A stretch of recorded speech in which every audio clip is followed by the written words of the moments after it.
Қазақстан мұсылмандары діни басқармасы қасиетті айда ауызашар беруге қатысты мәлімдеме жасады. Басқарма атап өткендей, қасиетті Рамазан мұсылман баласын рухани тәрбиелеп, қарапайымдылық пен кішіпейілділікке баулап, дәулетті мен мұқтаждың арасын жақындастыра түсетін ай.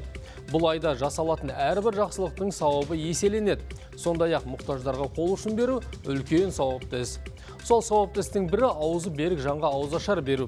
Өкінішке қарай соңғы кездері еліміздегі бір қатар мейрамхана, кафелер мен дәмханалардың иелері ауызашар мәзірінің бағасын өте жоғары ұсынып, халық арасында түсінбеушіліктің туындауына себепші болуда. Асыл дініміз ауызашар дастарханында аста-төк ысырапқа жол бермеуге, дастархан жасауда бәсекелесуді құптамайды. Ондай әрекет сауапқа емес, күнәға жетелейді деп атап өтті Қазақстан мұсылмандар діни басқармасының баспасөз қызметі. Діни басқарма мейрамхана, кафелер мен тамақтану орындарының иелеріне халыққа қол жетімді қарапайым ауызашар мәзірін ұсынуға шақырды.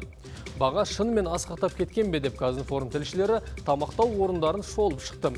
Қазіргі кезде барлық мейрамхана мен дәмханада құрма мен су тегін беріледі.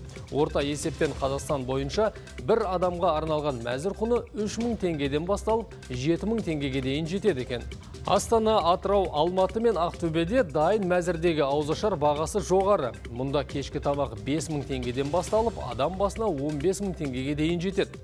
Қызылорда, Түркістан, Көкшетау, Петропавл, Павлодар, Орал, Қарағандыда баға төмен.